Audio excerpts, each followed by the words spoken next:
revisiting my dreams with the king.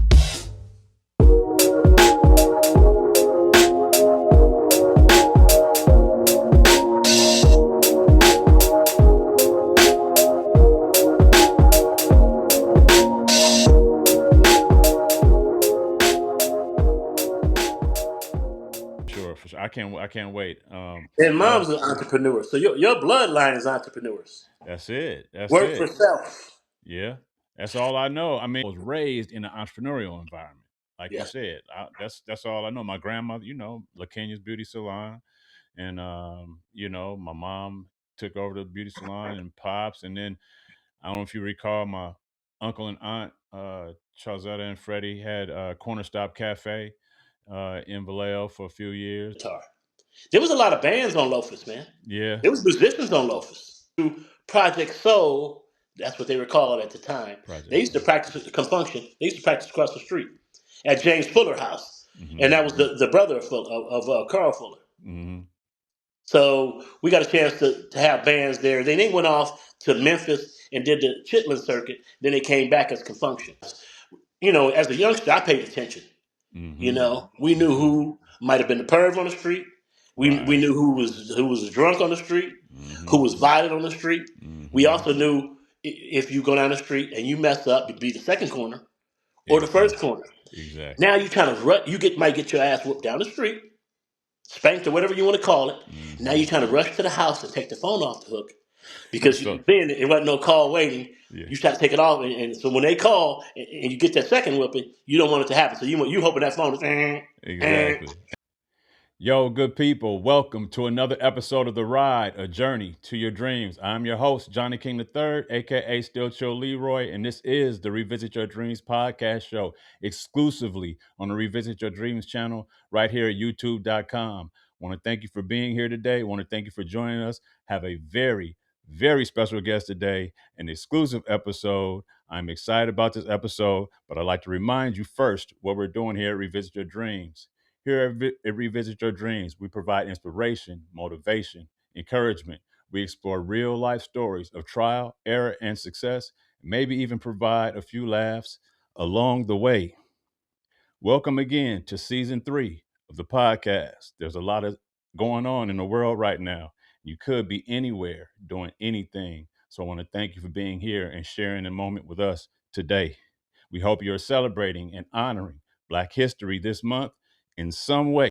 There comes a time in the growth of every interview show when a certain interview carries such a historical cachet that its release helps to catapult the channel to broader reaches. Tonight's guest and exclusive interview has that potential. Today's episode is titled When Black Pride and Black Talent Collide. My very special guest today has helped the city of Vallejo, California make historical impacts in both the sport of baseball and in the area of music and entertainment. In 1983, he was drafted into the Major League Baseball amateur draft out of Contra Costa College by the Houston Astros. After his playing years, he served as a Major League Baseball scout for nearly 30 years for the Chicago White Sox, Milwaukee Brewers, and New York Mets. In addition to his impact on the diamond, he also helped the city of Vallejo make a worldwide impact on hip hop, having served as president of the Bay Area-based record label Young Black Brotha Records, in the record label in which he helped his brother Khayree produce the careers of iconic rap giants out of Vallejo: Mac Dre, Mac Mall, Young Lay, Ray Love, and Dubee, amongst others. He was born and raised in Vallejo and is a proud graduate of Vallejo Senior High School. He is a proud father and grandfather, currently spending his days as a real estate developer in Northern California. If you are an enthusiast of Bay Area hip hop history, have a strong love for baseball, or are simply here for real life stories, this is an episode that you want to stick around for. Please welcome to the show my loafers neighbor and literally the muscle behind the hustle, my very special guest, my brother, Daraka Shaheed. Welcome to the Th- show. Thank you, my brother. Great day to everybody out there.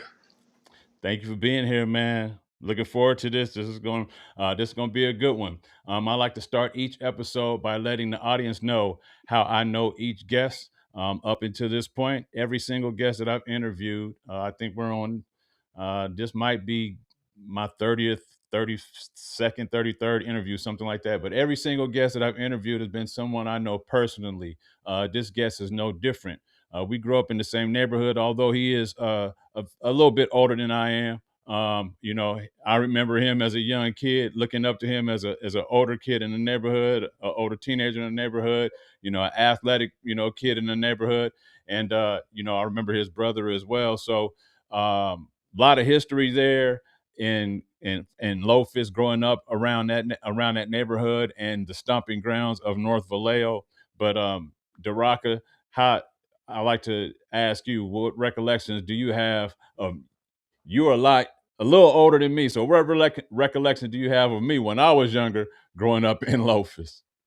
I remembered you from your mother and your father, Mm-hmm. okay, and your uncle Keith. Uncle You know what Keith. I'm saying? Yeah. That's the recollection. You guys were youngsters running around. You know what I mean? Mm-hmm. And you had a family though that was a village in respects to behavior.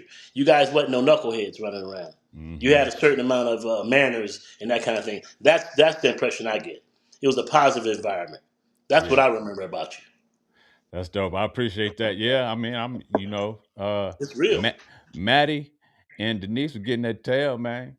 You know what I'm saying? I mean, they had rules. Yeah, you had to You you need had to get right. rules. Had to get right. Exactly. Hey, my Uncle Keith would get in me too if I wasn't right. So, Okay. you know, but that's how we grew up in that time, that era. Like you had You rules, get checked. you better get it And right. not only your family will check you, your family, which is not your bloodline, will check you on the street if they see you messing up. Up the street, you might get 2, 3 whoopings in one day for the same crime. Exactly. All right, man. Boy, all right. Which career of yours has been the most rewarding? Your career as a baseball player, your career as a scout and trainer, your career as a music executive, or your current career as a real estate developer? They all impacted me. You know what I mean? There's no doubt about it. I started off in baseball. Mm-hmm. Okay. I worked 4 years with the Mets. And then I got a call, hey, we're not extending your contract. Okay. That I can't blame it on anything other than it's probably my fault that I did that. I did some things that didn't work out. Mm-hmm. I rented a vehicle, wrecked the vehicle. I didn't call the office about it. I didn't call. I'm just being perfectly honest. I didn't call the Yeah. office about it. So at the end of the day, I was able to get some drafts. I Mm-hmm. had a great scouting director that he didn't mind even some brothers that wasn't playing baseball. If they were an athlete, he would get an opportunity to play. Mm-hmm. Okay, and every year I had some players drafted, even drafted some players from Vallejo. End up Claude Brown drafted him from the South Side. He never signed. Mm-hmm. And to this day, I don't know why he didn't sign, take an opportunity to go play. But we all have to make a choice in what we do in life. Yeah. You know what I mean? Yeah. There's some players that get drafted that I played with that never signed. Yeah. It's the way things go. Yeah. I mean, one thing for sure, Vallejo is a baseball factory, and if one don't make it, the next one is right there waiting. That's Yes. just how it is in Vallejo. With so much talent, and it's unfortunate that sometimes back then our circumstances didn't allow us to see beyond the opportunity in front of us. To say like so whatever those reasons were, he didn't sign. There were several stories, coming out of our cities where people didn't do the thing that we thought that they could or should do, athletically. And you can't make a decision for the next person. We've Yeah, seen other athletes from Vallejo choose one sport because they loved it more, but they probably were better suited for other ones. yeah, You exactly. know Oh what I yeah, mean? oh And that yeah, happens. yeah. You got to go with what you desire to do. Oh yeah, yeah. You So got me, some athletes. We have Vallejo is not just, even though we talk about it being a baseball factory. There was some amazing basketball athletes, amazing football athletes that come out of the city, and a lot of people that were dual sport and triple sport athletes. Some exactly. people that did four, ran track too. You know what I mean? Exactly. You know, So when especially you speak about impact, Jonathan, Johnny, excuse me, I think the main thing here we're talking about is the music might have impacted me more because I learned to manifest things in that realm. I also got a chance to have be taken under Faye Thompson's wing, and I manifested seeing him. Didn't see him for about 6 years until I actually was a junior in high school. Got a chance to meet him. As soon as he met me, it was a connection. He took me under a wing and was showing me how to be a professional ball player, yeah, how to keep my nose clean, etc., etc. Don't do this, don't do that. If something happened at the party and it go down, your name gets out there, it will stop you from getting drafted. yeah, And I learned through the music, though, to manifest things. Khayree had done music prior to the Young Black Brother Records. He did strictly business records, but hmm he also produced and showed Vanilla Ice how to rap. Oh, word. Yes, See, yes. that's Oh, some it's, hip it's hop a lot for history. Vallejo, man. That's some Vallejo hip knows hop stuff. history that I didn't know, and I guarantee you, 98% of the people watching this did not know Well, that Vanilla my Ice brother's fortunate. was trained, vocally trained Yes. by somebody straight out of Lofus, man. Well, Jay King, you know who Jay King is? Club Nouveau. Yeah, me. No, I'm just kidding. Yeah, I know. I know what you're talking about. Okay, Jay actually asked Kyrie to produce the album. Okay, Hmm. Kyrie goes to Texas and says, "Hey, man," he called Jay, man. "Hey, man, this dude can't rap. This dude can't rap." Wow, that's Hey, funny. and Jay like, "Hey, you know what? Then you rap it. You show him how to rap."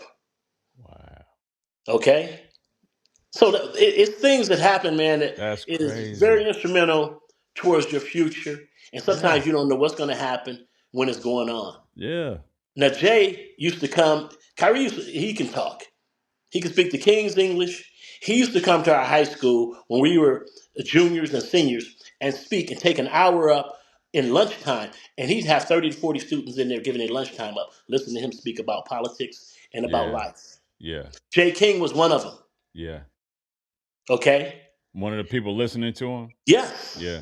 So it comes full circle. Mm-hmm. You Mm-hmm. know, it's interesting. Jay King It. also worked as a consultant with us at YBB.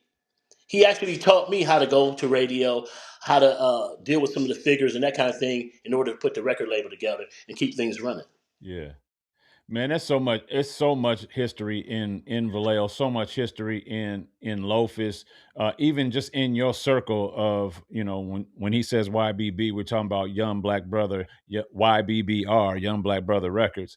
That's kind of what we're referring to, which is the label. And we'll talk more about that in a moment. Which was the record label we mentioned in the introduction. That is the record label that helped launch the careers of Mac Dre, Mac Mall, Dubee, Young Lay, uh, Ray Love, and probably some other. I know there's some others too that I'm forgetting. But let's go further. We'll get into the music side in a bit, but first let's talk about how you went from playing games in North Vallejo and Wilson Park to playing in big league baseball stadiums across America. Where did your love for baseball come from? And who are some of the most talented baseball players in your memory from the city of Vallejo? Okay. Real quick on the baseball side, starting out, I loved the game. I played it on the streets. I loved it. My brother Kyrie was playing up in North Vallejo Little League. Mm, I was of age to sign up. Oh, I was scared to sign up. They had uniforms and everything. My hmm. grandmother, the following year, "You're not playing in the street this year, boy. You going to go sign up." Oh, you talking about nervous? A nervous wreck. I get up there, try out. I don't go on Foster Lumber where Kyrie's already playing, which they made a big mistake. Yeah. I went to Lions Club, or Oh, at yeah. that time it was Target Area 3, and got chosen. Mr. Hubbard chose me. Hub. Hmm. And I had from the start I had great coaching. He was a great coach. Kicked me off the team, and I don't know why. During practice, I don't know what I was doing. I have no recollection, but I wasn't going home. Hmm. My grandmother would not allow me to come to the house talking about I got kicked off the team. Oh, don't think I didn't apologize. I'm sorry. Whatever I did, I Yeah. apologize. I was back in practice.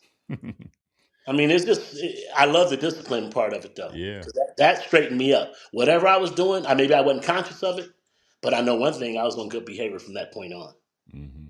and that Coaches will was the North straighten you Village. out. And hey, man, he get out of here.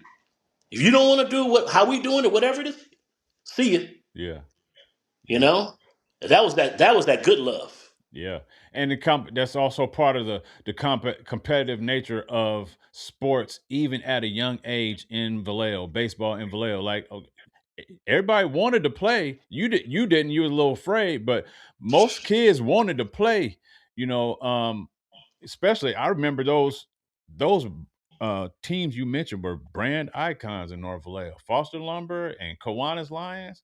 Come on, man. I mean, those were iconic brands, for a little kid in baseball in North Vallejo. Like I want to be on one of them teams, and there was a bunch of other teams too. You know, um, but I I wanted to be on one of those teams.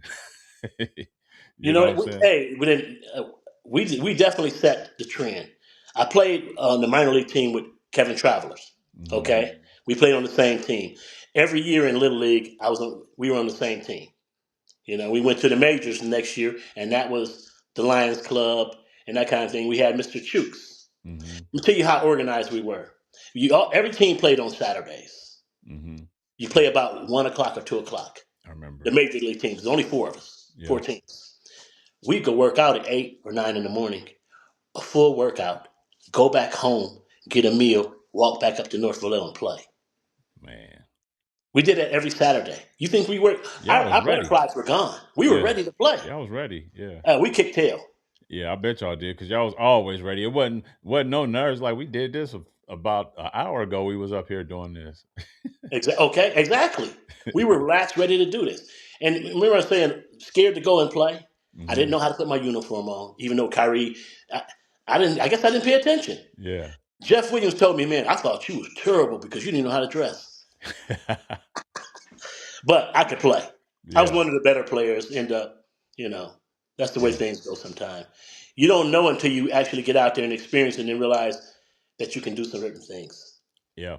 Yeah. Absolutely. Absolutely. I remember you talk about Faye Thompson. I remember Faye vividly when I was in high school and playing baseball. I was on JV, Vallejo High's JV team. The high school, the varsity team was so stacked. I knew I wasn't probably gonna make it, and I didn't even want to sit the bench and I didn't want to be one of them players just be on the bench and traveling, or couldn't even go on there to the road games. That high school team, my years at Vallejo High, turned out some talent. Um, but anyway, I said all that to say, I remember Faye talking to me at one point, and he was talking to me. That's when he was working for the Red Sox, and he Yes. was he was talking about talking to me and my dad about getting my mind prepared, my body prepared, in condition. I was only in ninth grade at the time. Like start thinking about this. I don't care if you haven't played baseball that much. You got a body, you got an arm, you can hit. You got an eye. I'll work with you, And I wish that I had stuck with that offer to let Faye work with me, because I think I did have some skill and talent, but I, like you, was a little afraid and intimidated by my colleagues and my peers. Chris Smith, Jason Shelley, Ivory Jones, Jabbar Brown, like some baseball giants in my day. My cousins, Fred All of Ford, them Roy could play. Martin, like I mean, we had some athletes that I was like, yeah, I don't know if I can compete with them, dude. But you know what? You just mentioned a whole group of guys that really could play. Yeah, yeah, There's can no doubt play about it. some. I mean, play some ball. Yes, indeed. When I saw Faye in the newspaper, they showed him in the Camaro. I was impressed with that. But I wanted to meet him. I knew he was playing professional baseball. And that's what I wanted to do. So, like I said, I didn't get a chance to meet him for quite some time. Now, for whatever reason, I've had a lot of anger growing up. And his personality, Faye is right here, even keel. Hmm. So he actually helped me to be able to concentrate and be able to be a better person because his personality, he wasn't a ball all that.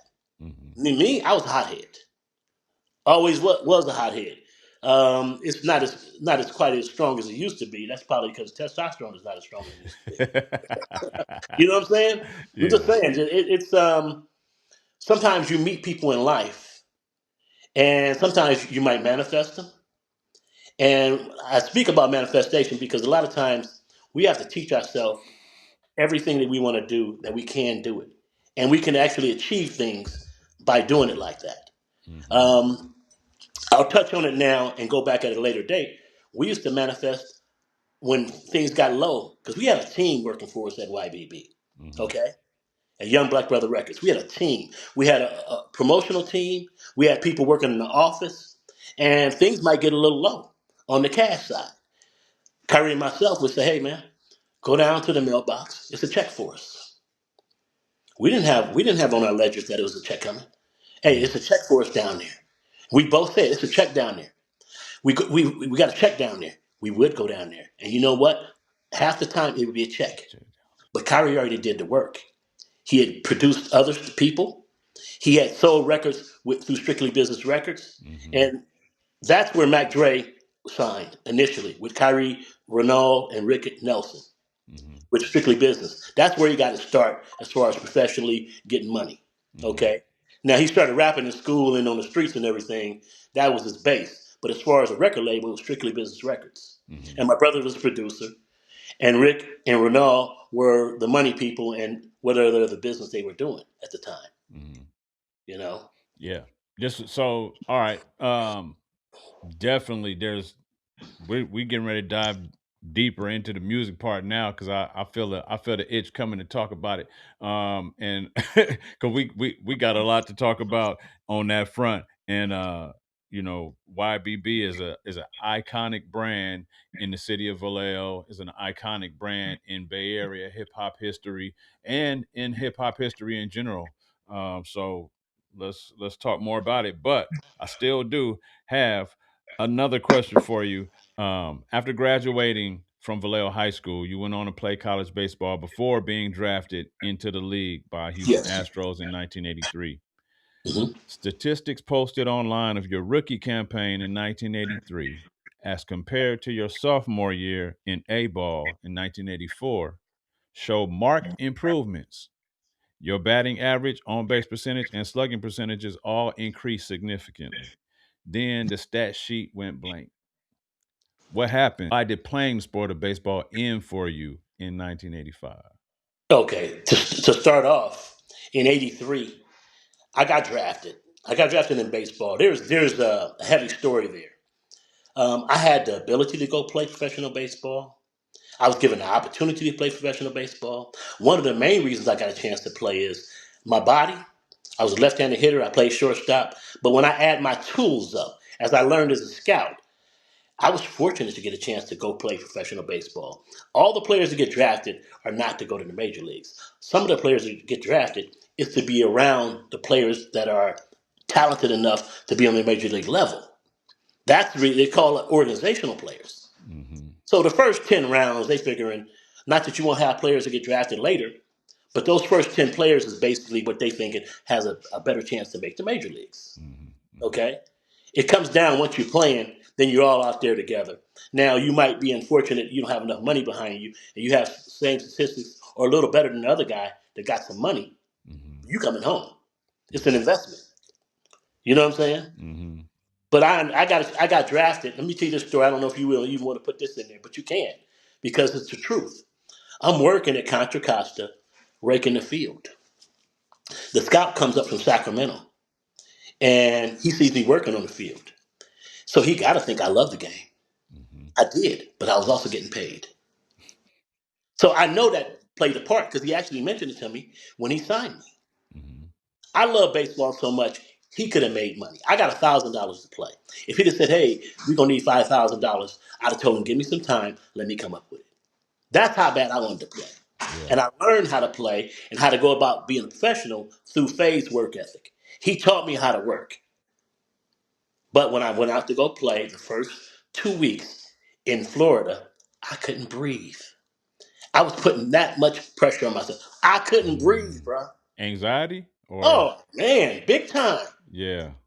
You can be a great worker, but if you don't know how to relax enough and let it come out, Yeah. I'm not gonna lie on my abilities. I could play a little bit, When I start Mm-hmm. comparing to other players that played in Vallejo, there's a lot of players that could have been drafted. They stopped playing. Mm-hmm.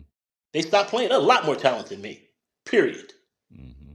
I was fortunate. I had people help me. I had Mr. Campo come across town. I was playing with the Legion team.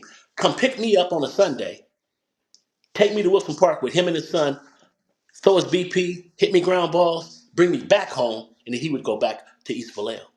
Never Mm-hmm. charged me nothing. And the thing about it is, it wasn't selfish because when I wasn't playing for him and couldn't play for him, he did it when I was at Contra Costa. Mm-hmm. You know, I've been fortunate to have some good people, but I think people Well. resonate with you when they have a love for something and you have that energy going in the same direction. Mm-hmm. People will snowball and help you out. Mm-hmm. That's what I found in life. Especially coming from our city, though. I mean, in life, people will in general, but in Yeah, Vallejo, especially centered around the sport of baseball, it was like that. It was yeah, just, like the the veterans in the city that loved baseball wanted to see the younger generation succeed and be better than they were, and have opportunities to play the game that on a level that they may not have ever reached. And so they we grew taught up and like that. gave it back and coached and nurtured the game and kept it alive and supported and came to the games and all of that. Hey, bro, we actually growing up during that era, you were going to play little league at a minimum. Hmm. Okay, now you Hmm. might not go play pony or Babe Ruth, but you're going to play little league at a minimum. Yep. That's what the black families would do. Yep. I know that for a fact. You were taught, hey, you're going to go play little league at a minimum. Hmm. Now you can't even field a team out there. Yeah, it's hard. CC contributed dollars to the ballparks, to the programs. You cannot get any kids out there. Well, they right here playing with their Hmm. thumbs, and it's just not the same. It's not the same family structure. Yeah. Yeah, that's unfortunate, Unfortunately, man. Because baseball taught a lot. I mean, there's so many skills and things that you learn just in about life in general, about working with other people, about just the orientation of other people, how other people think, how other people operate. Just and you don't get that when a community is deprived of the sport of baseball, especially our people. I think that's because they relay. So it goes like this: if you don't get that in baseball, then you have in our community typically two other options: football or basketball. Football becomes something that you do that's an aggressive release. In yeah, basketball, you have to be fairly skilled, if not very skilled, to even have a chance to get on the court. And totally agree so with you. baseball gives everybody at least an even platform to start off, to start from. Now everybody not going to make it to the majors, but at a certain level everybody can start and be out there and play their role. You might not be able to catch real well, put you in right field. You know what I'm saying? Exactly. And when you're real young, you might not be able to do much at all. We put the catcher's gear on, you put you behind plate, but we're gonna help you and we're gonna teach you, we're gonna put you out there, give you opportunity, work with you, that kind of thing.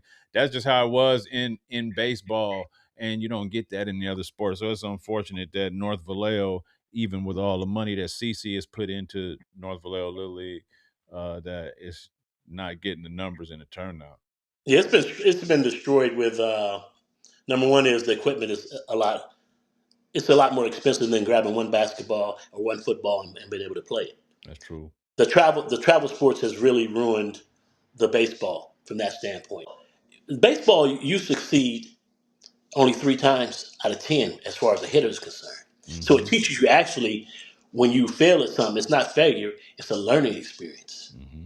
You take that last at bat, you learn to erase the one or the two at bats you had prior to this, and you learn to succeed anyway. It shows you, hey, you can come back. And that's one of the things about baseball. Normally, you stay ready, it's coming back to you. You have opportunity to redeem yourself. That's one of the great things about the sport. Valuable life lessons in baseball. I love that analogy. I appreciate you delivering that and offering that. I'm gonna have to clip that up for sure and had that running viral because I like that. That's a real statement about the sport of baseball, a real intangible benefit about playing the sport of baseball that without that, that's where else do you get that? Where else is that taught? You know what I mean? Where else does a child um, gain that same level of benefit? Yeah. You know? I think it's really by the adults giving their knowledge and us paying attention. Hmm. Sometimes we get tired of the voice if they're in the family. You might not listen to it because you kind of turn yourself off. At the same time, when you pay attention, you learn to make adjustments. You ask Hmm. me, what happened, man? Well, the last year I played in '84, it was beautiful. I could feel it that we are going to win the championship. We ended up winning the championship. But at the end of the day, the adjustments I needed to make, I didn't make. I had a downward swing and I hit the top half of the ball. My wheels were square rather than round. So even if I'm at first base, I'm not still in the bags. I'm not hitting the ball at the ballpark. I'm not getting the ball in the air. Hit line drives probably the whole season out of 200 bats. I probably hit 10 fly balls. Everything else is going to be line drives and ground balls. Hmm. Not making the needed adjustments is the reason I was back home. Hmm. But like I said before, when I started adding up, okay, how fast is he? How's the arm? It's okay it's okay. It's average, for pro ball. How's the power? I'm being honest, man. You know what I'm saying? Yeah. We have a tendency to be better when we lead a game than we Yeah. truly are. You know Where what we I'm were saying? when we But were I actually learned to were. scout, and I learned what people are looking for. And I'm like, you Hmm. know what, man, you was lucky to get a chance to even play. I'm just telling the You truth. being honest with yourself, I'm huh? being honest as I can be. Yeah. There's a there, I mentioned this before on Facebook. We've had this is how big our city is in respects to baseball. We've had four players drafted off of two streets and not being the same family. Walter Sechrist got drafted by San Diego. I got drafted by Houston Astros. We're about 6, 7 houses apart. Faye Thompson gets drafted third round with Houston Astros. Tony Johnson gets drafted by the White Sox. They both went off to go play. They're not in the same family. Go name another city that can do that. Yeah. You can't. There's no other city that That's can do that. just from the same street, same neighborhood. Definitely not same street neighborhood. Not from the same city. Name a city on top of that has multiple years where there are multiple players, like he just mentioned, in the same drafted from the same high school team, year after year. Like, where does that happen at? It does happen in the city of Vallejo very often. There's a lot of high picks. Some haven't made it, for whatever various reasons. I most of the time attributed to Denson the helmet. I'm sorry. It comes down to here, man. We Yeah. have so much talent, Yes, so and much. sometimes it's not meant for you to be in that and to excel in that area. Hmm. You know, Hmm. CC has done it. The pride of Vallejo. Very confident CC.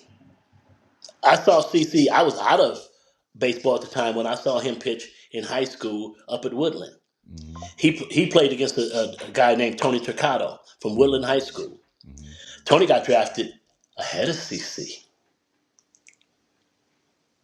A lot of Hmm. scouts they was discouraged because of his size. Yeah, Matter he of too big. fact, matter of fact, Faye's scouting director said he can pick these kind of guys up for $5,000 through the Carolinas anytime he needs to.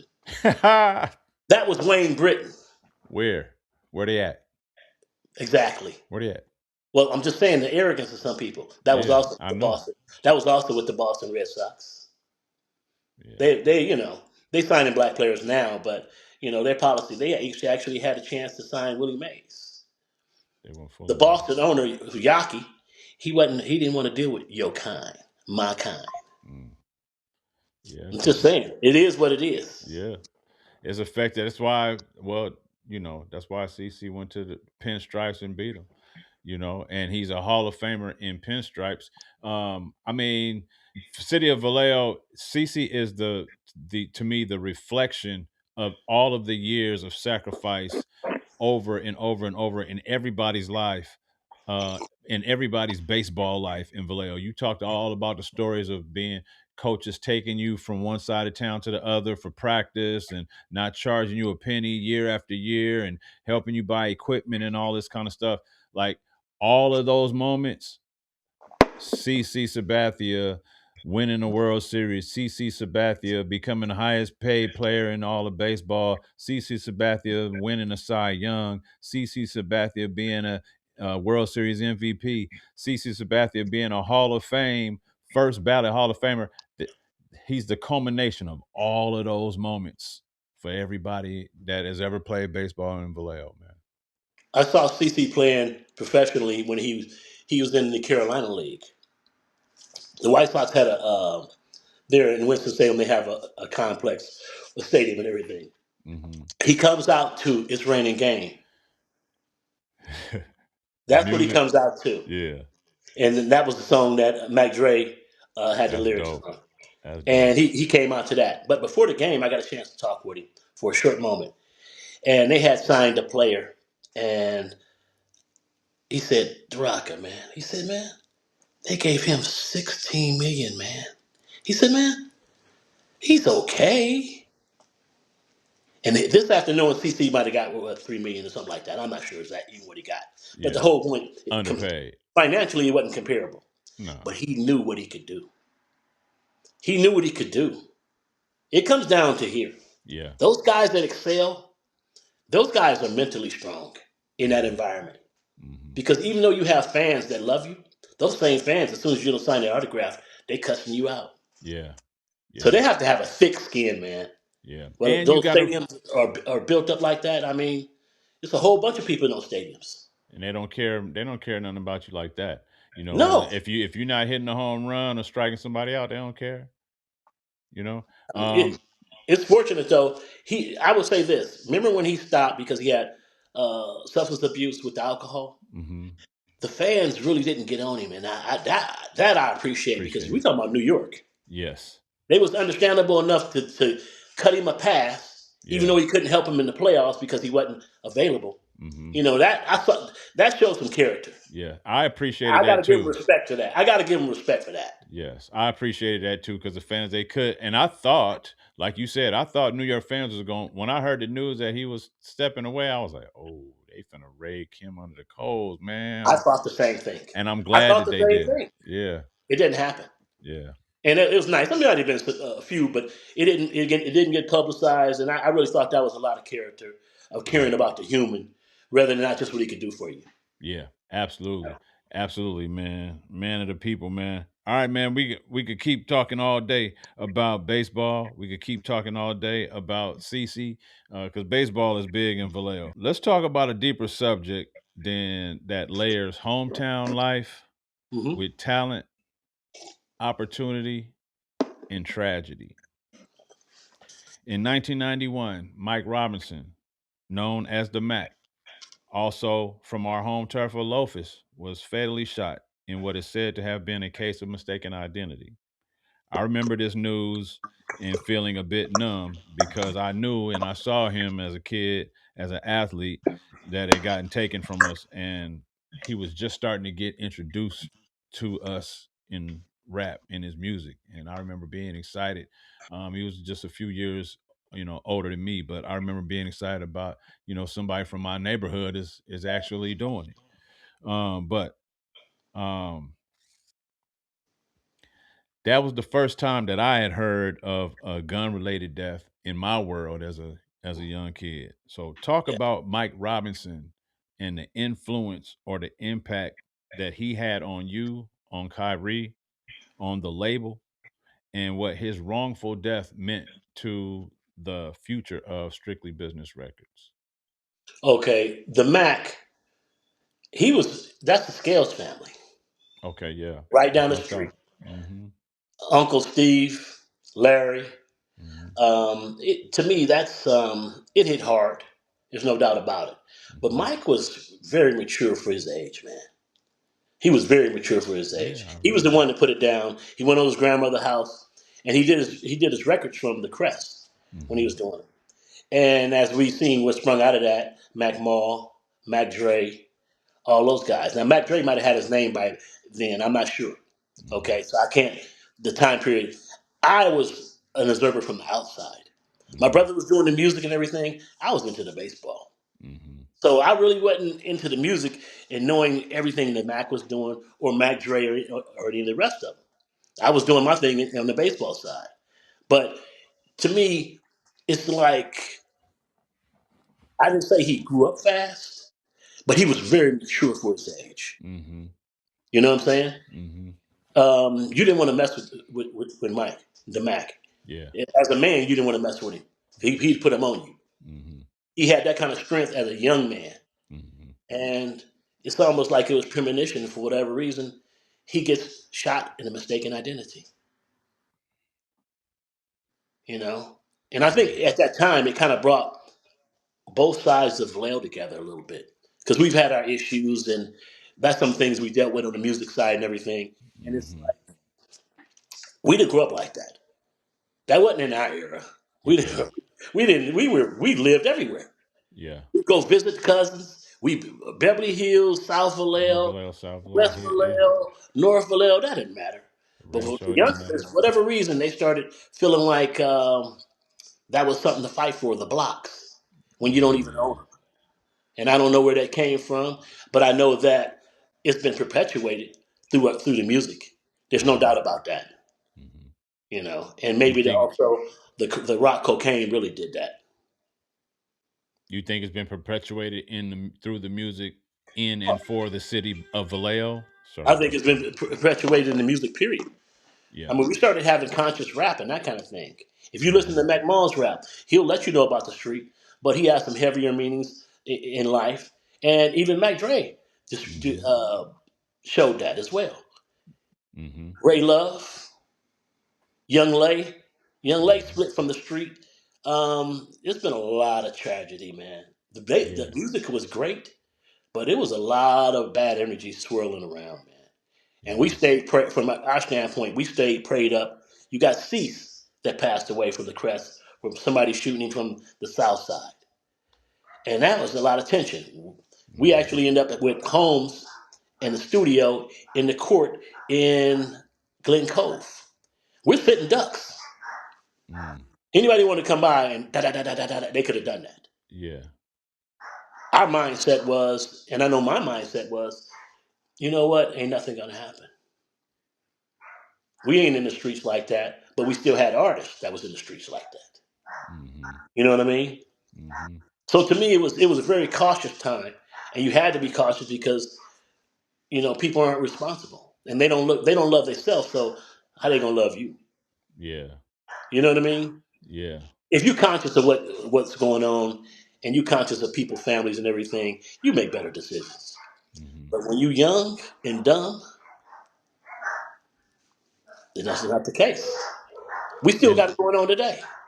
yeah, and they just got caught up, and it just got it's unfortunate that the Mac got caught up in that at such an early point in his life, at an early point in his career, at an early point in Kyrie's career, and in the formation of the label. I remember being I don't remember if it was the day that it happened, but I remember being in that restaurant, the Louisiana seafood restaurant that was right next to the beauty salon, Mhm. my grandmother's beauty salon, and Larry being in there talking like he was very um, animated and in tears talking about Mike being shot. Yep.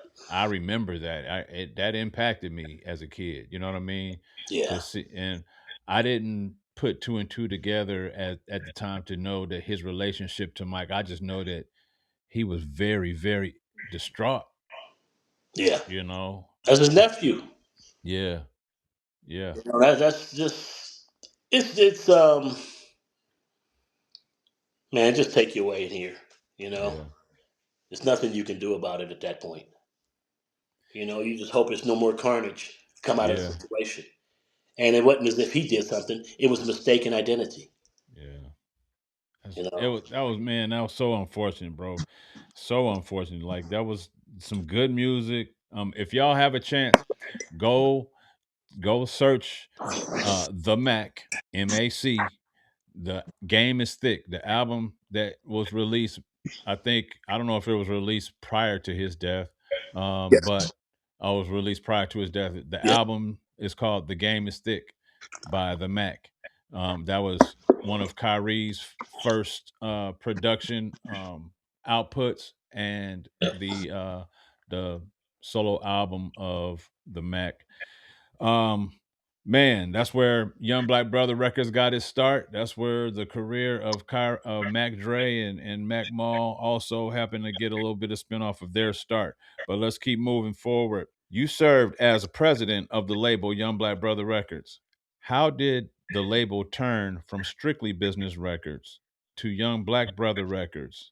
And why was that name chosen to represent that sound coming out of North Vallejo? Okay. Kyrie, Rick, and Renal, they ended up splitting up as far as the label is concerned. My brother's done the production. My brother would go and promote the records. And at that time, we had a lot of independent record stores. And I'm sure some of the audience don't even know what a record store is. What are you talking about? Record store? T.Y. Uzi. Right. I Yeah. mean, you had small rock bottom. You had small independent record stores where you could start your records off, be able to put a poster up, be able to have the store seller, the owner, be able to promote your stuff within his store in order to make Hmm. money. I found I would go to the record stores and I'd go introduce myself, blah blah blah, and until I said I was Kyrie's brother. Once I said I was his brother, he had put it down so great.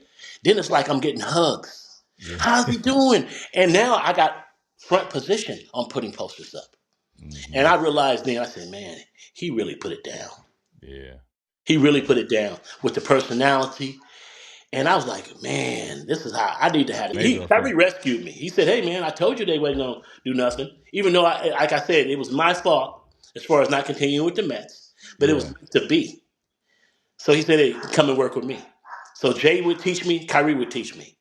And I just learned from that standpoint. We put a staff together, man, and it was, I enjoyed that time.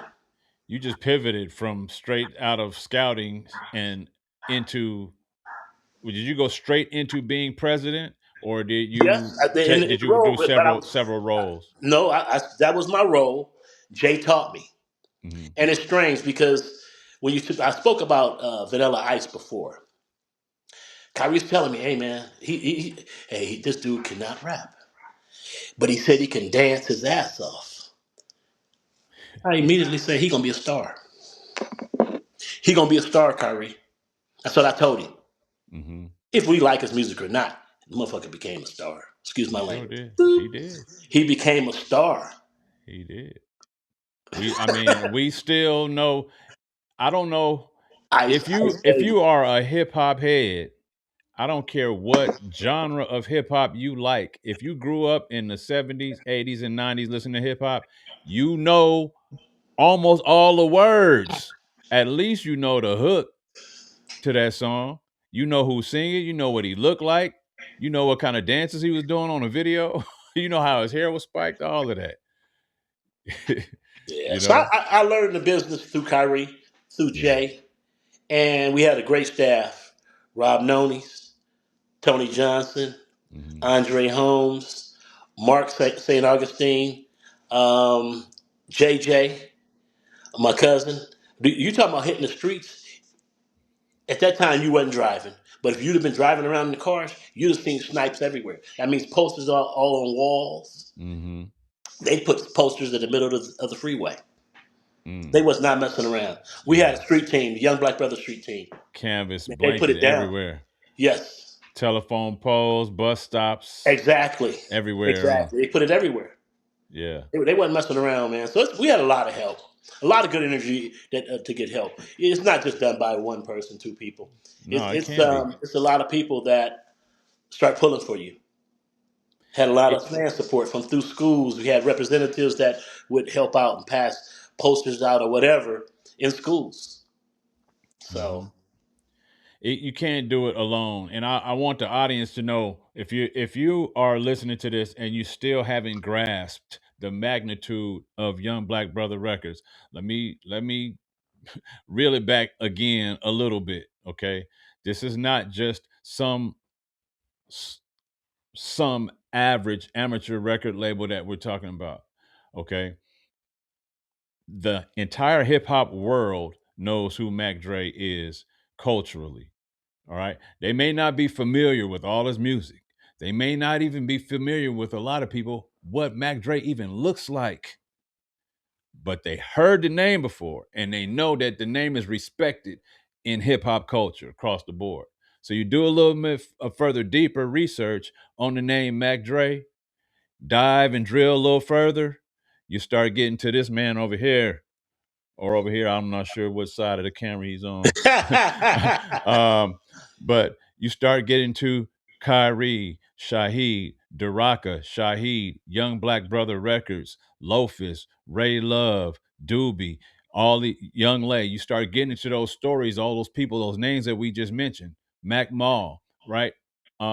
Iconic names, not just in the city of Vallejo, not just in the Bay Area, but in all of hip hop. Okay, and even in some other in history of some unfortunate tragic things happening, in hip hop circles, or in the music world, like some of those things have happened too. I mean, there's no we're going to talk about that in a minute. I don't even want to get to that. Khayree was said to have been working on a documentary on his life titled "Who is Khayree? The Young Black Brother Story." Does this mean he is done producing music? And is there a possibility that this documentary will still release? I'm sure he'll still release it. He's also still doing music though. Okay, It's just a matter of time before things break back out. Things go in cycles at times. sure. So he's definitely that's in his soul. Yeah. Yeah. Once You you're know what I mean? produced, once That's it, in his yeah. spirit. That's part of him is doing music. He Hmm. do music for hours on end. Okay. Curry has the ability when he put these blinders on, man. You might not see him for a day. He's just locked in. Yeah. So Yeah. it's just a matter Yeah. of time. He has a lot to say. Kyrie is he has a broad base of knowledge. I'll put it Hmm. like that. And it's Hmm. not just in the music game. It's Hmm. in life. It's in taking care of yourself. He's done various things since he's been um, not producing the music and putting anything out. He's gone into health to where he's helped pull out tumors. He's traveled to other countries helping pull out tumors. I'm saying Oh wow. a guy. I seen him working with a guy where you could drop a golf ball in his face. You could boop. You could drop a golf ball in his face. He had a He, hole in his face or something. he worked with guys taking cancer out, Wow. and I'm like, so he's had some people to pass away, and it's very taxing on you Yeah. when you're caring for them. Then you see them give up when they Yeah. get treatment and that kind of thing. It's heavy, man. Yeah. You'll definitely see Kyrie bouncing back. I look forward There's to no that. doubt about it. Yeah. Now, Kyrie's a great mind. I look forward to that. Go ahead. I'm sorry. no, go ahead. I I what I was going to say. I'm sorry. I wanted to say this about Mac Dre. You see some Mac Dre in La Russell. Yes, you do. I was So these wondering if you guys, were gonna these mention. guys, these guys are influential. He is a modern day Jimi Hendrix. Talking about Mac Dre. Mm-hmm. You know what I mean? Mm-hmm. He has that kind of mindset, that kind of appeal. Unfortunately, he's transitioned, Mm-hmm. but that spirit's still living. Oh yeah, and you But can see it that alive. body's dead, like our bodies will be dead. That Yeah, spirit's still living. it's alive, and not just La Russell, not just in Vallejo artists. I see Mac Dre spirit in a lot of hip hop artists. They don't even know that they got Mac Dre spirit in them, but the way that they dance, the way they say certain things, the lingo that they use, don't even know was created directly out of the mouth of Mac Dre. He is very influential. He had mouthpiece. Yeah, him There's and no doubt. E40. No There's no doubt about it. disrespecting. He had mouthpiece. Yeah, for Um, sure. you mentioned Ray Love. Ray Love had one of the biggest hits ever in the Bay Area. Get your Mm-hmm. money on. Oh yeah, and he I was loved he it. was rap partners with the Tupac out of Santa Rosa.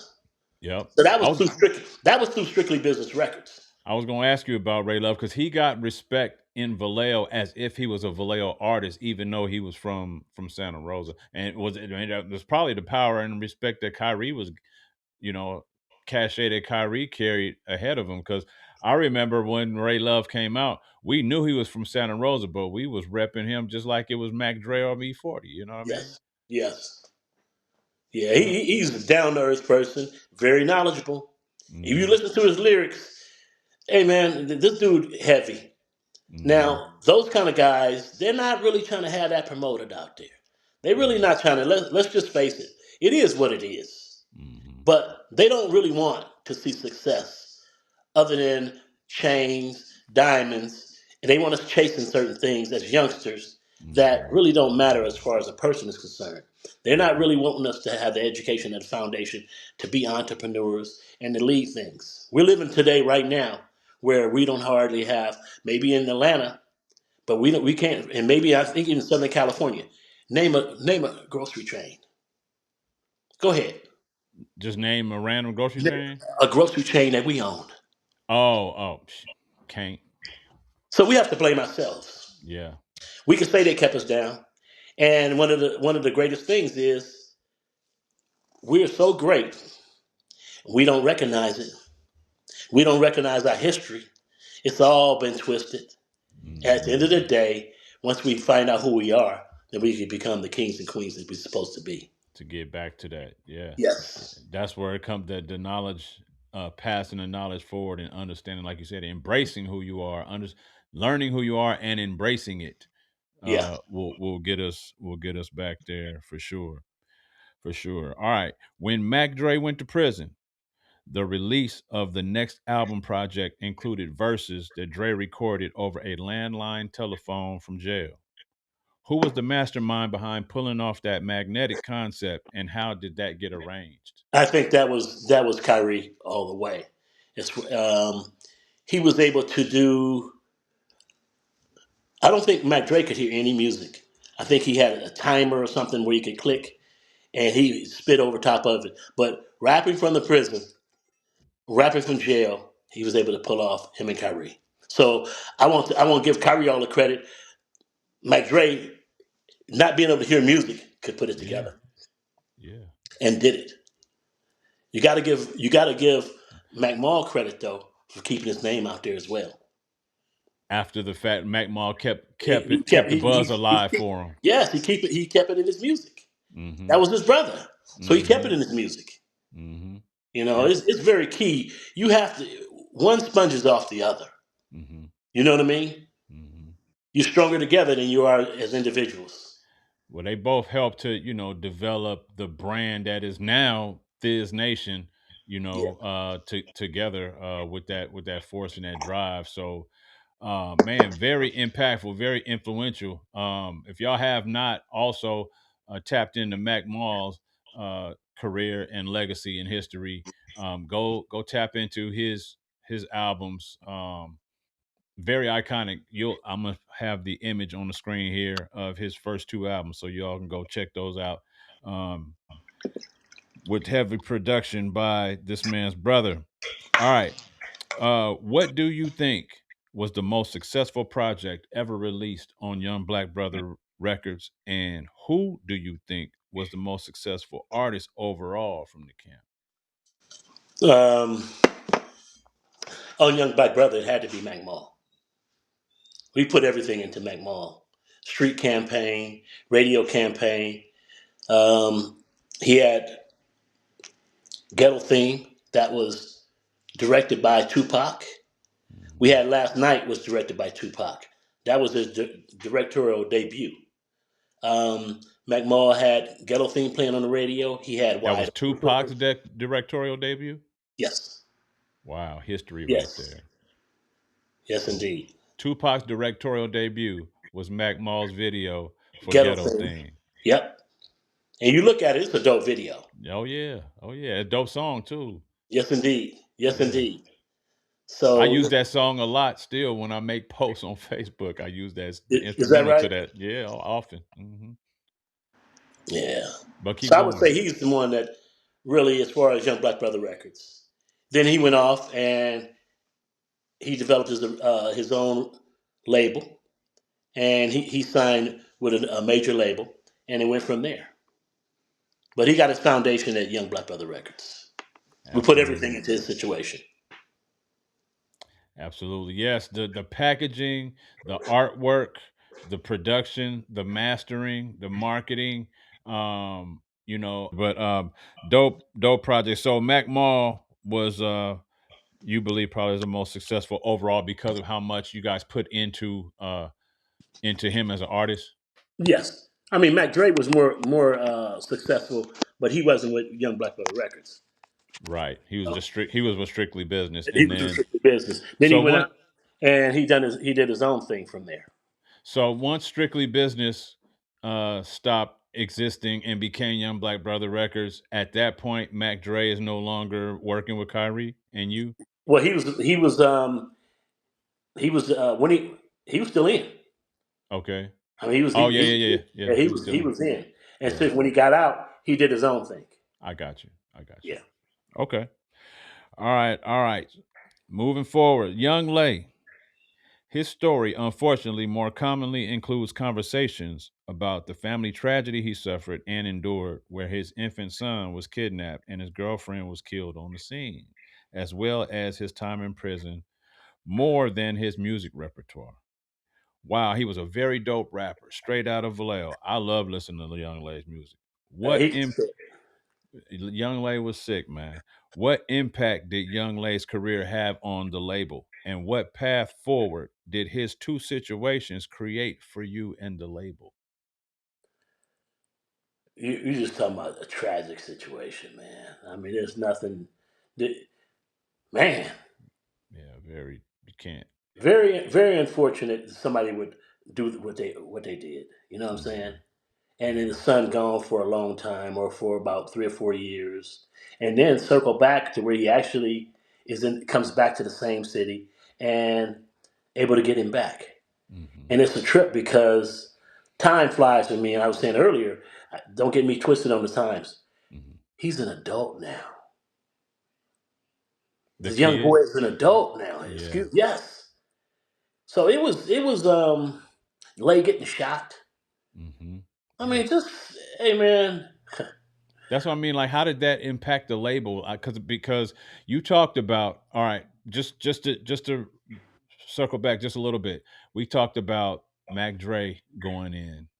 We talked about uh we talked about the separation of Mac Dre and Kyrie as a result, and having to pivot to a different, maybe a different artist structure, with Mac Mall putting your effort and energy into a new artist, and then you start developing other artists, but then you have this happen to Young Lay, and then you have right after that happen, he gets shot. And this is the development of the label as you're progressing.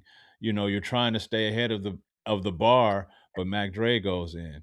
Now you got Mac Mall, and then you add to it with Ray Love and Dubee, but now you got Mac Young. I mean, with Ray Love, Dubee, and Young Lay, but now Young Lay has some issues. How is all of this impacting the label? How you guys are dealing with those setbacks as you're trying to progress? Okay, let's go ahead and take it from at this time. The Mac Dre is in. If I recall how everything happened, Mac Dre is in. Okay, Mac Mall is getting ready to leave after the videos with Tupac. Okay, Hmm. but prior to that, we signed a contract with Atlantic, had a joint venture deal. Okay, which was a good thing.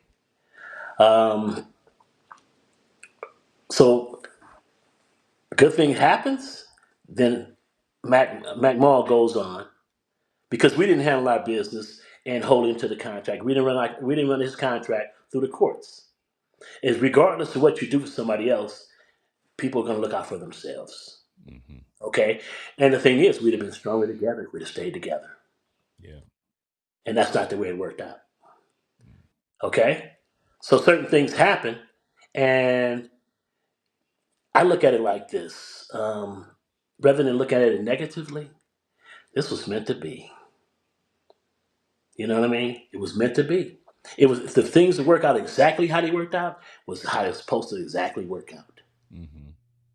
We look at certain things they have an expiration date on them, and they do. Mm-hmm. Mm-hmm. So that's what happened. That's how I see the situation. That's the best way for me to look at the situation. We end up signing Dubee. Mm-hmm. He came on after Lay and that kind of thing. He had some success, and he's still putting albums out now. Mm-hmm. Dubee was multi-talented. Dubee could have been on the football field, Oh yeah, he was raw running back, man. you know. Yeah. And if we asked him to stop football, we were obligated to give more. Doobie wanted to rap. Doobie didn't want to be a football player. He just He wanted wanted to to rap. be. He wanted to do what he does, and What he's that was doing be his right own now. man and not go to the university up in Washington to go play. It's one of the universities. I'm not exactly sure which one, Mm-hmm. but he decided that. Just a multi-talented dude. Now Yeah. he's still doing his rap thing. So that's what I look at, and that's the benefit. I look and say, what good came out of this? Regardless to who went where, Mm-hmm. these guys are able to eat from what they learned at YBB, or at least coming through that funnel. They're Yeah. able to eat, and at the end of the day, that's the part I look back on. When our street team was able to eat, we had other people that worked in the office able to eat, and to me, that's really what it's about. Yeah. It's When about black people being able to eat. when Black Pride and Black Talent collide is the name of this episode, and I mean, I just gotta fill you with pride that you had your hands directly in the careers of individuals, not just the ones who were on the forefront, the artists, but a lot of people who were on the in the background helping to get things done. Like you guys made help people, like you said, eat. You guys help feed families Yep, by all of that work. That's got to fill you with some pride. it does. At the end of the day, it's everybody got to eat, Mm-hmm. and I look back at it and say, you know what, man, this was a proud time actually to be involved with the label and to continue to try to learn and push forward. Unfortunately, the label took a downturn just because of the record sales, Yeah. okay, or lack thereof. At the same time, it'll be rekindled, it'll be restarted back up, and we'll see what happens from there. But I see good things coming because my brother still can. He's a musician. That's what he does. Yeah. That's who he Natural. is. He's Natural. done. He's done other things, and um, I think when you put positive energy out there, not even think. I know when you put positive energy out there, you get it back. Mm-hmm. I still have people that tell me, "Hey, man, I appreciate what you've done," and that makes you feel good because you don't even realize that what you've been doing. Because to me, it's not about gatekeeping everything. Mm-hmm. I mean, you need some help, and if I can help you, I can help you. Some Mm-hmm. people don't necessarily take that approach. They figure it's not enough out there for everybody. It's infinite amount of money. It's infinite amount of good people out there that'll help. You just want to be and align yourself with those kind of people. Mm-hmm. Yep. Yeah. So will you be involved in the resurgence of Young Black Brother Records? Only from a financial standpoint. Okay. We had an event in it was called the Bay Area Rap Awards. Mm-hmm. I tried to go back and help my brother. I'm used to baseball. When you go to baseball, some things we got to pick up and learn how to do properly. The game starts at 7:05 unless it rains, First pitch, unless 7:05. it rains or the guy goes too or the female goes too long on the national anthem, it's going to start 7:05, 7:04, 7:06. Mm-hmm. I go back to help my brother. Sound check is at 3 o'clock. It might have been 2 o'clock. These motherfuckers, excuse me, You good? these MFs will show up 2 hours later. You don't give a shit about your sound. Yeah. You come up, you getting your hair done. the same day or prior to it, hey man, the music business is dysfunctional from that standpoint. I agree. And I don't like being late and all that, man. Hmm. It don't make no difference. It don't make no reason that you should be late. It has to be an emergency. Yeah, Man, please, they roll in on you anytime they want. Come loaded. and don't care. And it's one or two, three of them, maybe a small group, and it's a whole bunch of y'all waiting on them. Hey, it's Lighting crew, sound crew, managers, road man, everybody out there waiting on them. I've been on the road with Mac Mall. I've been on the road with Dubee, Mm, and I'm out there. I'm holding on to Mall's cheese that I got from promoter. I'm like, you know what, man? They come get this money anytime they want. mm-hmm. I ain't out there strapped. Yeah. But some of the people that we went with, because we've been with 40 out there to Kansas Mm-hmm. City and Mm-hmm. different places like that. And I'm like, you know what, man? We behave when we want to behave. Mm-hmm. We inside a arena, Memorial Arena in Kansas City. Mm-hmm. You got Crips and Bloods in there. Not 3,000. Not one fight, bruh. Mm-hmm. Not one fight. We do what we want to do When when we we want want to to. do it. Yeah. We actually got a chance to see Bernie Mac perform before Ray Love and Mac Mall performed, and E40 performed. So At the he same opened venue, up. bro. Bernie Mac opened up. Bernie Mac was there doing. Hey, bro, That's dope. Bernie Mac, man. That's dope. That's legendary right there. Yeah, exactly. Like man, Now, didn't know who he was to that extent at that time. hey, Boy, that he don't came matter. out hard. That's just like when I'll be watching basketball interviews and Paul Pierce will be talking about how he beat Steph Curry in a 3-point contest when they wasn't like in high school or middle school or something. But he always said, I beat Steph Curry in a 3-point contest now. Who else could say they did that? Lay wow, bro. But all right, man, let's have some fun, bro. We're gonna switch gears, have a little fun, play a couple games before we get out of here. You cool with that? Okay, all right. All right, so we are at the tail end of Black History Month in honor and celebration of the contributions of our people throughout the span of American history. I'm gonna challenge you, Daraka, and welcome you, Ride family, to another installment of Off Top Black History Month edition. All right, so here's how this goes. I call out the name of a person, place, or event, and you tell us in 30 seconds the first thing that comes to mind. Off top. Got it? Yeah. You ready? Yes. All right, here we go. Off top, Muhammad Ali. My hero stood up in front of all of us, gave us pride. Awesome. Awesome. Mine too. I love Muhammad Ali. If there's one person, I always said when people ask you, if you ever been asked that question, if there was one person you could meet before you die and have lunch or dinner with or something like that, who would it be? That kind of question. Muhammad Ali is my answer to that question. All right, here we go. Off top, Kamala Harris. Not impressed. A regression. Can't answer a question straight. I'm sorry. All the giggling, all the laughing, a deflector. Period. For herself, not for the people. Told y'all it's going to be a real exclusive raw interview. All right, here we go. Off top, Negro League Baseball. We should have never stopped. We should have continued to have our leagues. Our leagues was doing better than the major leagues. We could fill the ballpark up in New York when they couldn't fill it up. We had the greatest players. If they could have got the ownership right, that was the greatest move by the Walter O'Malley's, to go ahead and integrate baseball. And it is what it is today. They did it just like when we integrated. Hmm. We didn't support black ball players anymore. We had the greatest players. We used to kick their tails when we played against major league ball players. Hmm.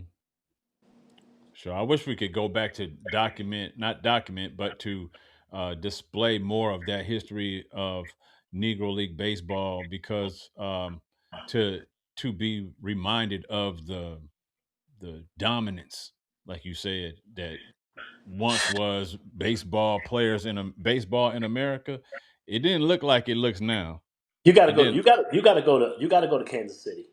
We gonna talk to. They rather get a Dominican. Number one is if we change the environment to where that's all you did, we'd have more baseball players from the states. But Yeah, the basketball get us. It's glorified. Football get us. Don't know if fans come out to baseball until you get to the major leagues. yeah, yeah. That's unfortunate. That's the That's way it unfortunate. goes. All right, let's keep it moving here. Off top, Barry Bonds. Great, great. Um, Being discriminated against, just like Clemens. This is total bullshit. They pick who they want to. It's the same way they did Pete Rose. I knew Pete Rose would get in after he passed away. They're Mm-hmm. full of it. So you're gonna have the greatest ball players not be in the hall. It's a museum, right? Yep, yep. Baseball They need to go on with that bullcorn.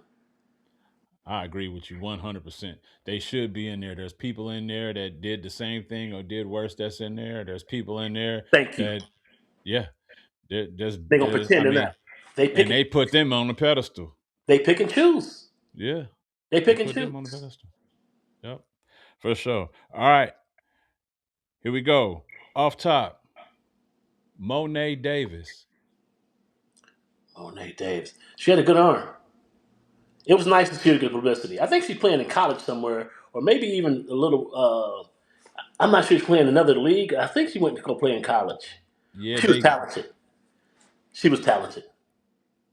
if you guys don't know who Monet Davis is, she pitched for a little league baseball team in the Little League World Series as a female, and they went on to go very far in the Little League World Series.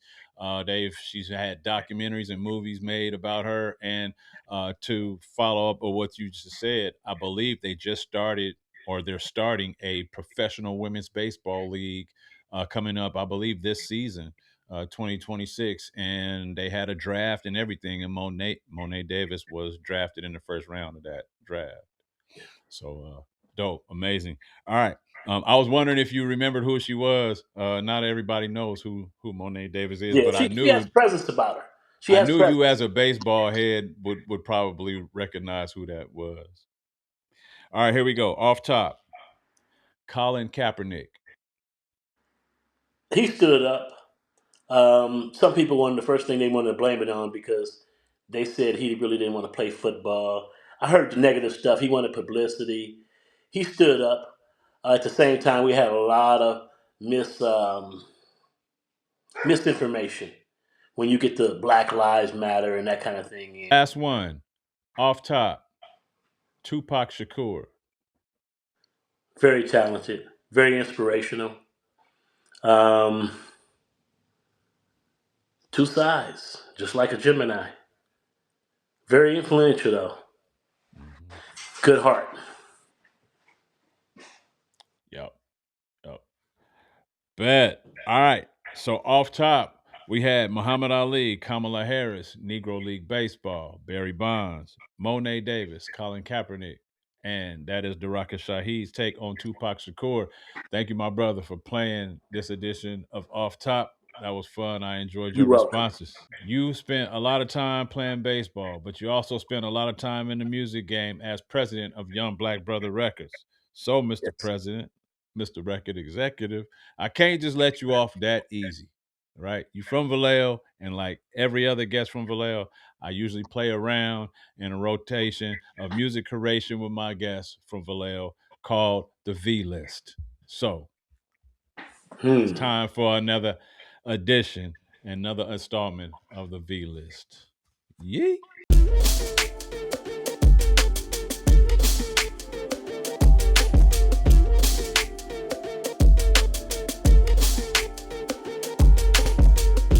All right, so here's the scenario, Daraka. As Young Black Brother Records president, you have been nominated and elected by residents of Vallejo to be the city's new music ambassador. In this role, you are tasked with curating a playlist that represents the diverse sounds of Vallejo's music scene. Which five Vallejo based artists are you choosing to represent the city's musical diversity? That's interesting. Let's just go right from the top. Sly Stone, Confunction. Then let's just say E40, Mac Dre, and I'm gonna choose Mac Mall. Representing representing Sly Stone, Confunction, Mac Dre, E40, and Mac Mall. All of those are iconic names and iconic giants, not on just in music, but I mean, not just in the city of Vallejo, but in music in general. If you don't know who Confunction is, look them up. You'd be surprised. I talked to some people. They're like, I never heard of Confunction, never heard of Confunction. And then I'll play a song like, oh, I heard that song before. Like, you just didn't know it was Confunction. Yeah. You know what I mean? Same thing with Sly Stone. Who's Sly Stone? I play a song when I play Family Fair. Like, oh, I heard that song. Yeah, you didn't know it's Sly Stone, straight from Vallejo. Like all those is all those type of moments all the time. So thank you. That I couldn't let you off that easy. I know you being from Vallejo, everybody from Vallejo that has watched this and has anticipated people being asked this question would have been like, he ain't even asking about the V list, and this dude did music. So I appreciate you throwing uh North Vallejo artists on there too. You know, Mac Mullen, Young Black Brother Records artists. Here's a future outlook question, and this is regarding the label. If Young Black Brother Records thrived and succeeded to become what you once envisioned that it could become, what does the label look like today? Very influential, impacted in a positive way. Really teaching about self confidence, ability to go do what we want to do as people. And I think that's where we touch from a knowledge standpoint. Khayree we be leading the way and teaching, and it wouldn't be very popular from those that don't want to see us grow, but it'd be popular from those that want to grow. It will represent exactly the name on the label, Young Black Brother Records, what Young Black Brother was meant to represent, Yes, indeed, right? I agree with you. I Yeah. mean, it's about growing, man. And I see regression in some way. La Russell's positive, you know what I mean. But I see regression in the music overall. Mhm. Um, Everything can't be shoot 'em up, bang bang. Yeah. You know what I mean? We got to get into in some other aspects and growth, man. And I think we got to do better as a Quick, people. quick sidebar take. 30 seconds. What's your thoughts on La Russell? Very talented, very talented. I mean, the people like him. And I think he has some positive energy about what he's doing. Mhm. Represent very well. I mean, he's what I think of when I think of a successful artist from Vallejo. Like that's what Vallejo. He represents the potential of what music from Vallejo could be, or Yeah, what hip hop in general could be. yeah, You know. yeah.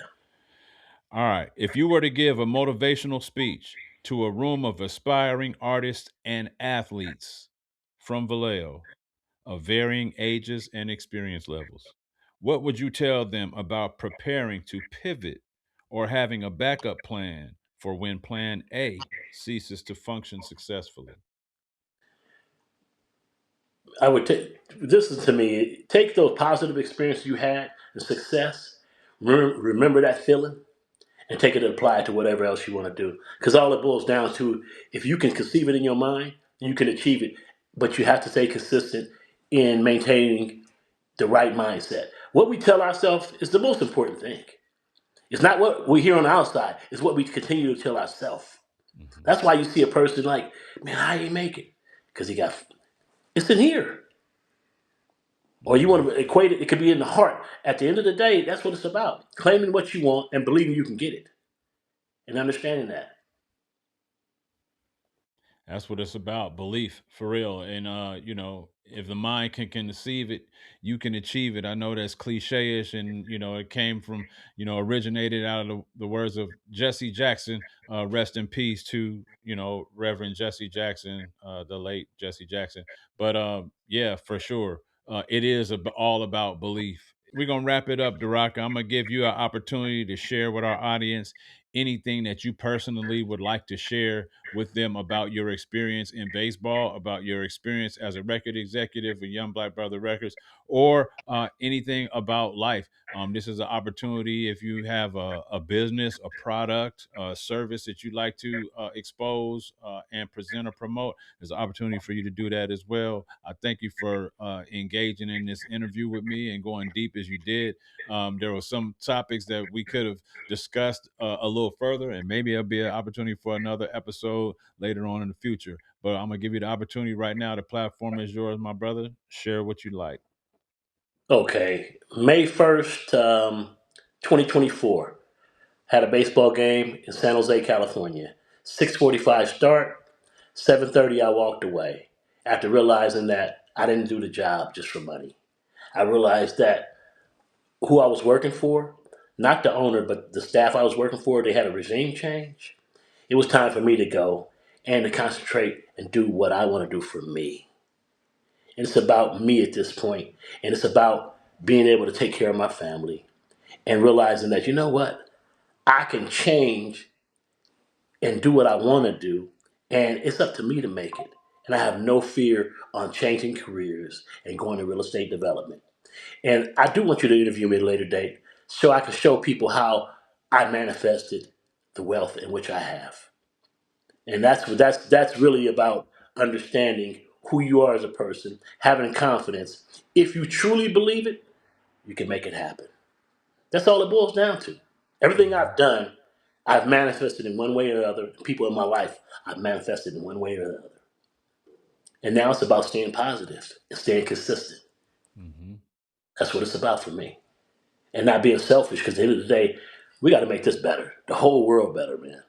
We have a lot of Mhm. issues out here, and I want to do my part and be to carry my weight, and then I can help out somebody else. Can't help out anybody else if I don't have it.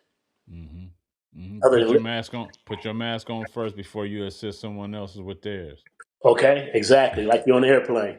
Yeah. For Yeah. you all faint. So man, I appreciate that. That was just another, he decided and chose to end that with another moment of inspiration, basically reminding us that it's in your faith, it's in your belief, and then it's in the willingness to get up and start and set the idea or the action in motion, and then be consistent with it until you reach the goal. So Daraka, I thank you for that word. That was a great word. Audience, I hope that you are inspired. I hope that you enjoyed this episode. I hope you enjoyed learning about some Vallejo hip hop history, some Vallejo rap history, about Mac Dre, Mac Mall, Khayree, Young Black Brother Records, this brother right here, Daraka Shaheed, and even more so as we continue on with these podcasts, drilling deep down into the baseball factory that is the city of Vallejo, California. So Exactly. thank you again.